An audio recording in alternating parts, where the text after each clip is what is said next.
Bienvenidos a la primera parte de nuestra cuarta lección del módulo 1 de Química de Procesos, en la cual vamos a hablar de fuerza y presión. En el sistema internacional, la unidad de fuerza es el newton y este lo definimos como la fuerza requerida para acelerar una masa de 1 kilogramo a una razón o aceleración de 1 metro sobre segundo cuadrado. En el sistema inglés, la unidad de fuerza es la librafuerza y esta la definimos como la fuerza requerida para acelerar una masa de 32,17 libras a una razón o aceleración de 1 pie sobre segundo cuadrado. Podemos ver que la fuerza es entonces la multiplicación de la masa por la aceleración. Su unidad en newton en el sistema internacional va a ser equivalente a 1 kilogramo por metro sobre segundo cuadrado y una libra fuerza, que es la unidad en el sistema inglés, va a ser equivalente a 32,17 libras por pie sobre segundo cuadrado. Es importante tener bien clara la fuerza, ya que la vamos a ver involucrada en la presión. La presión la podemos definir como la fuerza normal, es decir, que es perpendicular, que ejerce un fluido por unidad de área. Vemos que la ecuación para hallar la presión involucra la fuerza dividida en el área. La presión tiene como unidad en el sistema internacional los pascales, y estos pascales me equivalen a newton sobre metro cuadrado. Los pascales tienen números grandes que son difíciles de trabajar y por eso se aconseja mejor utilizar los kilopascales. Un kilopascal es igual a 10 a la 3 pascales. Podemos decir que la presión atmosférica a nivel del mar es de 101.3 kilopascales. En la tabla podemos encontrar algunas otras unidades muy usadas para medir la presión, entre las cuales podemos encontrar las atmósferas, los baros, los milímetros de mercurio y el PSI, que es la unidad en el sistema inglés para la presión. La equivalencia de una atmósfera es igual a 14,7 PSI. Tenemos que tener claros unos conceptos claves a la hora de resolver ejercicios con presiones. Miremos qué es la presión absoluta. Esta es la presión real en una determinada posición que se mide respecto al vacío absoluto, es decir, cuando la presión es cero. La presión manométrica se utiliza ya que la mayor parte de los dispositivos para medir la presión se calibran a cero en la atmósfera, no al vacío absoluto, sino en la presión atmosférica del lugar donde se encuentre. Quiere decir que esta presión me indica la diferencia entre la presión absoluta y la presión atmosférica local. La presión atmosférica se origina debido al peso del aire que actúa sobre un cuerpo, es decir, es una columna de fluido que va a estar en un punto determinado. Si miramos la presión atmosférica en la superficie terrestre a nivel del mar, va a ser de 1 atmósfera o 101,3 kilopascales. Podemos dar una expresión para hallar la presión absoluta, ya que esta es la suma de la presión manométrica más la presión atmosférica. Tenemos otro tipo de presión que es la presión de vacío, que son presiones que están por debajo de la presión atmosférica. Sin embargo, esta no la vamos a considerar en esta lección. También tenemos que tener claro cómo varía la presión con la profundidad. Tenemos dos aspectos. Si queremos mirar la presión en un nivel horizontal, la presión, si comparamos dos puntos, un punto 1 y un punto 2 que estén en el mismo nivel, la presión en estos dos puntos no va a cambiar. Sin embargo, si miramos en dirección vertical, la presión de un fluido se va a incrementar con la profundidad debido a que vamos a ver una mayor cantidad de fluido ejerciendo peso sobre un punto determinado. Como vemos en la gráfica, si miramos el punto 2 está debajo del punto 1, quiere decir que el punto 2 va a tener una mayor presión debido a que tiene una columna de fluido por encima de él. Para poder hallar la presión de esta columna de fluido vamos a utilizar la expresión que me multiplica la densidad por la gravedad por la altura del fluido que estamos utilizando. Si miramos la multiplicación de esta expresión en unidades del sistema internacional, vemos que la densidad trabajada en kilogramos sobre metro cúbico, la gravedad trabajada en metros sobre segundo cuadrado y la altura o profundidad trabajada en metro me va a dar un total de pascales, que es la unidad del sistema internacional para la presión. En el caso de que estemos trabajando con gases que estén confinados en una habitación o en un recipiente, la variación de la presión respecto al punto más alto, mientras que el punto más bajo va a ser despreciable. Podemos decir entonces que la presión en un recipiente, en un gas, va a ser constante en cualquiera de sus dos puntos.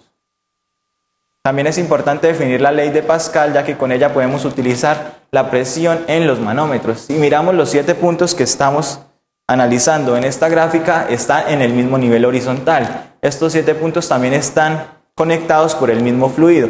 Quiere decir que como ellos no tienen variación de profundidad ni de altura, van a estar a la misma presión. Esto es lo que me dice la ley de Pascal, que los puntos que estén a la misma altura y que estén conectados por el mismo fluido, siempre va a ser igual la presión en ellos. Ahora miremos los manómetros. Debido a que, como analizamos ahorita, la presión varía con la profundidad, podemos analizar este principio para mirar diferencias de presión. El manómetro se basa en este principio y consta solamente de un tubo en U con algunas modificaciones en algunos casos que contiene algunos líquidos como mercurio, agua, alcohol o aceite. Si queremos medir, por ejemplo, la presión del gas que tenemos en este recipiente, conectamos un manómetro y vamos a ver cómo hallamos una expresión para poder hallar esta presión. Como lo vimos anteriormente, como tenemos un fluido que es un gas en el recipiente, la presión del gas en el punto 1 que tenemos iniciando nuestro manómetro van a ser iguales. Por eso podemos decir que nuestra expresión empieza con la presión del gas o la presión en el punto 1. A partir de él vamos a irnos al punto 2. Como miramos, el punto 1 y el punto 2 están al mismo nivel, es de estar en la misma línea horizontal. La presión en estos dos puntos van a ser igual ya que están conectados por el mismo fluido. Entonces no vamos a agregar ningún término a nuestra expresión. A partir del punto 2, para llegar a la superficie o al tope de nuestro manómetro, tenemos que mirar si el punto está más arriba o más abajo. Si el siguiente punto está más arriba, vamos a restarlo de nuestra expresión. Pero si el siguiente punto está más abajo, vamos a sumarla. En este caso, la columna del punto 2 está hacia arriba, por eso nuestro siguiente término de la expresión va a restarse. Este término, como es la presión ejercida por una columna de un fluido, va a ser la multiplicación de la densidad por la gravedad por la altura. En algunos casos nos van a pedir la presión manométrica o la presión absoluta. En el caso de utilizar la presión manométrica, vamos a igualar nuestra expresión a 0. En el dado caso que nos pidan nuestra presión absoluta, vamos a igualar la misma expresión, pero a la presión atmosférica en la cual se encuentre el manómetro. Miremos otro ejemplo para mirar más claramente este concepto. Si queremos hallar la presión que tiene el aire en este espacio del recipiente, podemos decir que la presión en el aire, como es un gas, va a ser la misma que se encuentra en el punto 1, es decir, en el tope del fluido de agua. Empezamos a bajar por el recipiente dentro del fluido de agua hasta una altura H1 y este punto va a estar a la misma profundidad que el punto A. Esto podemos decir que el punto que acabamos de crear aquí en el agua va a tener la misma presión que en el punto A. Sin embargo, como hicimos un descenso en altura, podemos decir que tenemos que sumar un tipo de expresión. Vamos a calcular el siguiente término de la expresión multiplicando la densidad del agua, que es el fluido que se encuentra en el recipiente, multiplicado por la gravedad, por la altura, que es H1, que me indican en el problema.